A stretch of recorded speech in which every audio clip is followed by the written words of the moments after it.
What's happening, guys? We're back. Summer's almost over.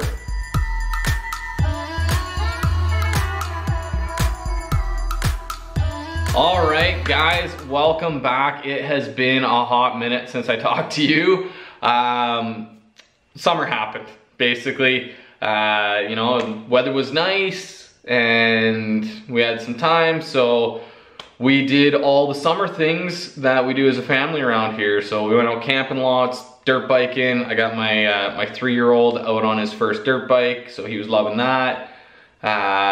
Traveled, we were out in Saskatchewan camping. We were up in BC for a visit. We've been all over the place. But the one thing that I haven't been doing is working on this monstrosity. So the whole intention this summer was to do the fiberglass while the weather was hot and we could open up the door and get some ventilation in here so we didn't kill ourselves. We got started on it with the hood reinforcement. We got rolling on that, and then things just kind of petered out. We were too busy doing other stuff, so I never got any work done on the car. It is now September and it's starting to get cold in Canada, but I think we still have, you know, 1 or 2 months where it'll be warm enough that we can at least open up the door and get fresh air in here without freezing our cojones off before it turns to like -35. So we are gonna carry on with the fiberglass work. Unfortunately, the one thing that I'm really missing in order to do the fiberglass work right now is space. My garage is full. It's something I fight with every day. It seems like every time I come out here, I have no space to do anything. And doing the fiberglass work takes up quite a bit of space because we gotta get the molds out here. We have to build another mold. I have the materials to build another mold, but I have nowhere to cut and work or anything like that. The hood mold, that big blue one for the hood and the nose cone and everything, that's in storage right now. I can't even pull that out of storage because I got nowhere to put it, to bolt it together, yada, yada, yada. So we need to make some space. And I think the best thing to do is to get the car out of the shop. Doing the fiberglass work, there's actually nothing that we need to fit up on the car anymore. So we should be able to get rid of the car and make some room there and not need it for a bit. So plan for today, we're gonna get the car buttoned up a little bit. There's some panels that are like dangling off of it. We'll throw in a couple rivets or whatever we need to do to get those all tidied up. And then I grabbed a trailer. We'll load the car into the trailer. I think I should be able to push it in there on my own. This might turn into a bit of a comedy of errors getting the car actually loaded into the trailer, but we'll get it in there and then we'll haul it off to storage so that we have a little bit of space in here. And then we can get working on some molds. I'll explain some stuff about the molds in a bit, but first things first, let's get that car out of here.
All right, car's gone.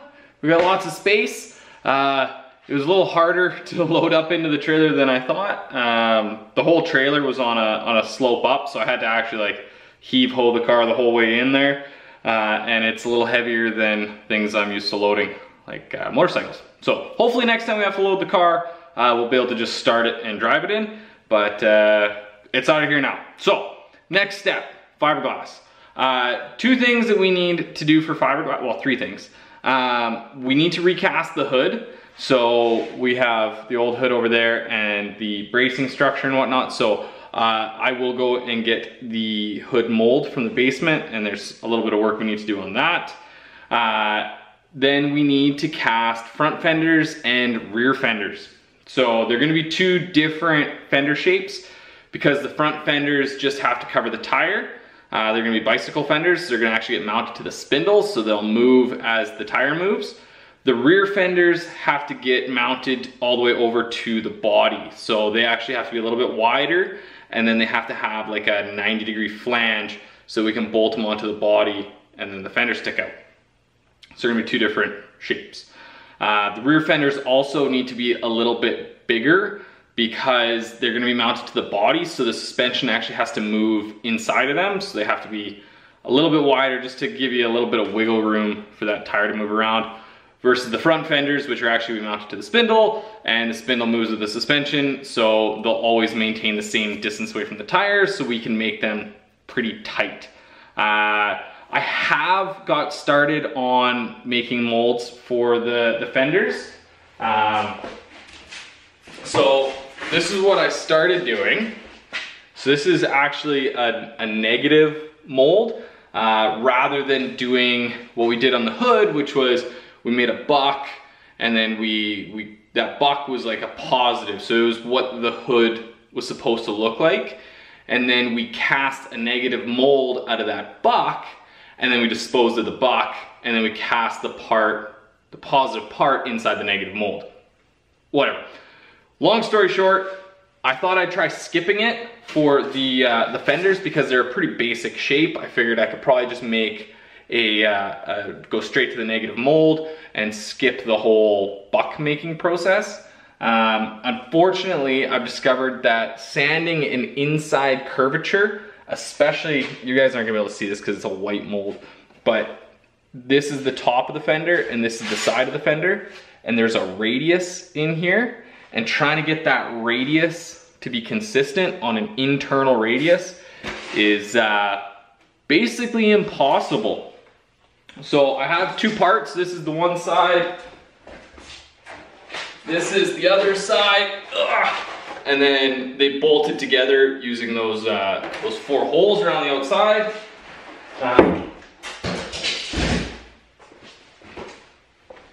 That was my initial plan. I think the best thing to do with those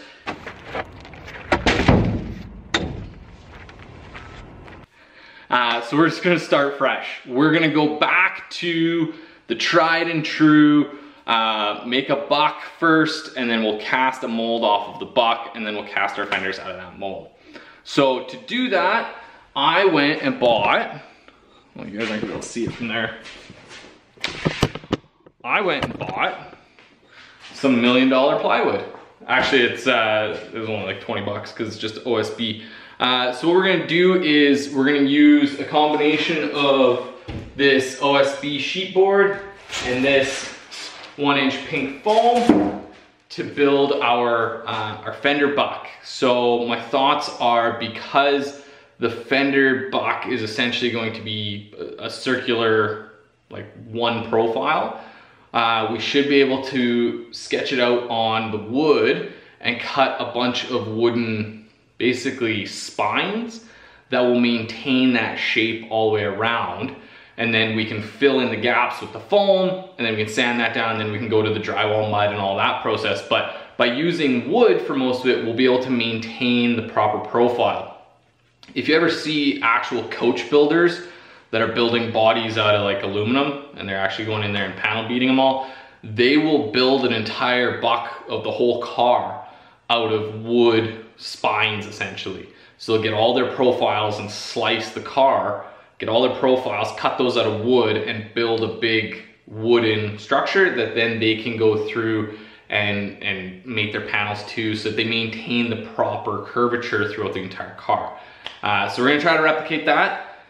So first step for that is I need to trace out the fender profile onto the wood and cut out a couple of splines, and then we'll see how they all kind of fit together. So let's grab a circular saw and get after it.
Alright, so I've done a whole bunch of cutting without actually explaining my thought process here. So I'm going to try to give you guys a visual. I flipped the table over, so hopefully this doesn't all just blend together. So we cut out these pieces, these like skateboard pieces. These are an overall profile. So if you looked straight down at the fender, you'd have the front curvature and you'd have the rear curvature. So that's the whole cross section all the way through, and we have two of those, identical. And then this is a half profile, so exact same as these, just it's only half.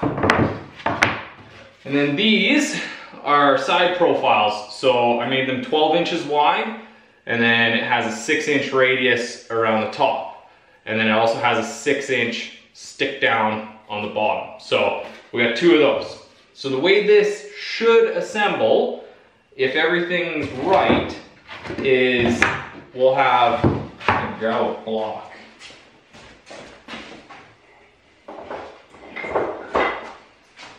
Yeah, that's about 6 inches. That's a little bigger, whatever, doesn't matter. So we'll have one of these on the bottom, and then we'll have a 6-inch space, and then we'll put the other one like that. And then these side pieces will go on there, like that. I took and cut a little notch on either side so that it'll fit the side pieces. So the side pieces will fit there. Excuse me. We'll glue those together, and then our half piece will stick straight up, and then the other side piece will go on the other side. And that'll give us that consistent profile all the way around 360. And then we'll be able to cut additional half pieces and glue them on to get the whole radius. So at the end, we should have one of these kind of profile boards every couple inches.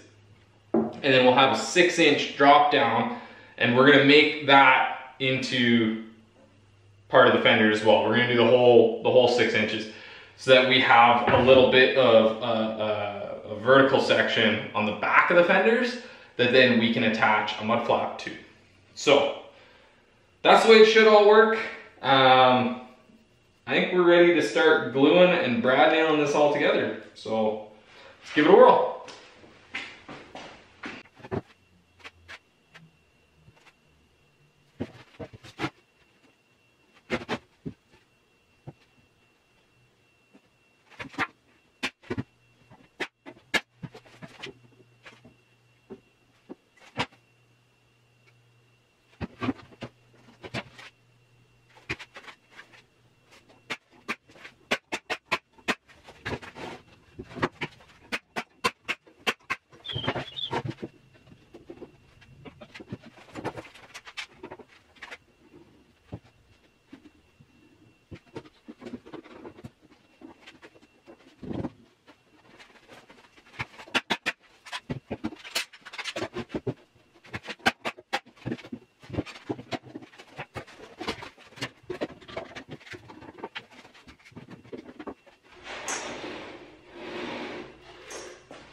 All right, that's all glued up.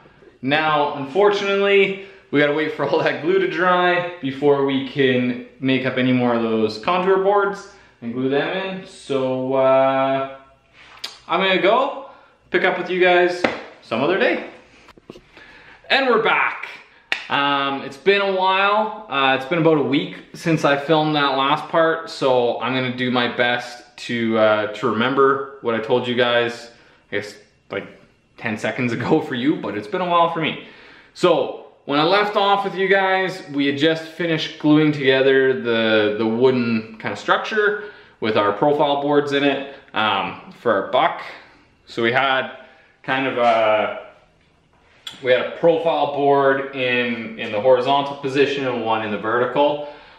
Since then, I glued in a few more profile boards. So 4 of them kind of at the 10 and 11 o'clock and the 1 and the 2 o'clock positions, just to give us a little bit more control over that profile all the way through the arc. And then I got some of our foam, just this stuff. It's just the Pink Panther house insulation, 1 inch thick. You can get it in 2 inches thick, which would be nicer, but then the edges are all kind of, they got this funny key system so that they can lock together for if you're insulating a house, but obviously we're not. So, got that, cut a bunch of wedges that kind of fit into the cavities between the profile boards. So kind of into that shape. Cut a bunch of those, glued them all together with expanding foam, Great Stuff expanding foam, and then glued all those into our kind of skeleton here with some more expanding foam. I then took a hacksaw and gave it kind of a rough trim. It'd be nice to do that with like a hot wire, but I don't have a hot wire, so hacksawed it off and then gave it a good kind of semi-final shape with just a hand rasp.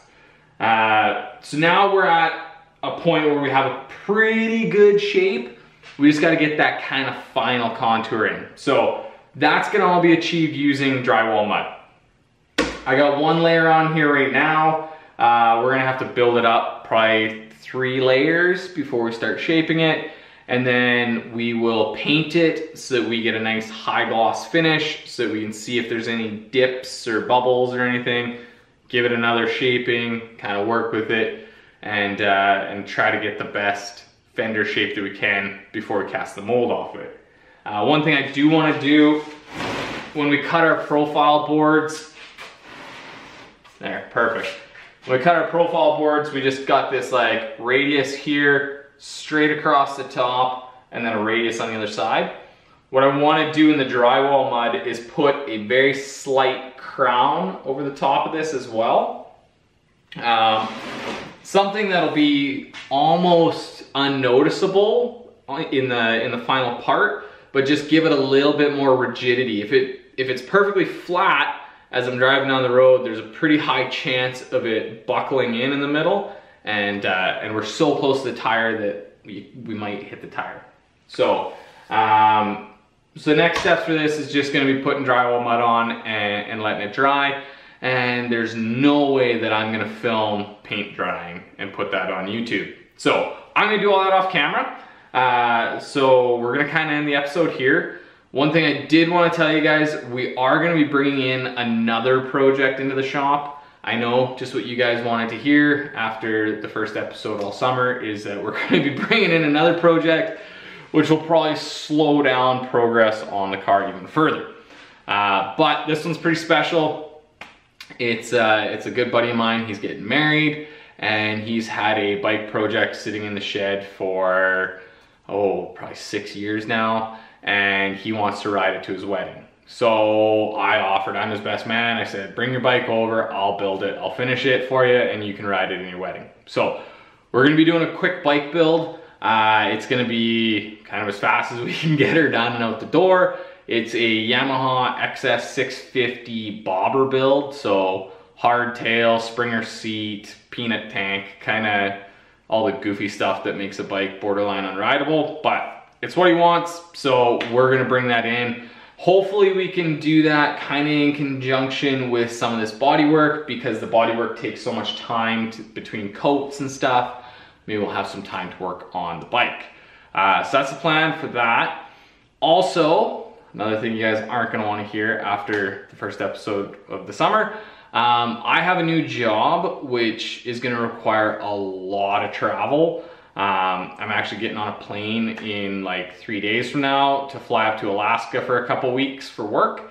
So I'm gonna have even less time to work on the car. Hopefully with summer ramping down, some of the other stuff's gonna get put away and I can get a little bit more in the car, but with work and the bike. So long story short, there is gonna be no schedule for these episodes. They're gonna kind of come out whenever I have time to do them. So it's gonna be kind of like Project Binky, where when there is an episode, you get super excited and then you just kind of forget about it for 6 months or whenever it happens. So that's the plan going forward, you guys. I am going to throw a coat of drywall mud on this and then go inside and mop the floors or something, hang out with the wife. So thank you so much for watching. If you haven't already, you guys, hit the like and subscribe button. Don't bother going and check us out on Instagram. I never post anything. And we'll see you next episode. I'm out of here.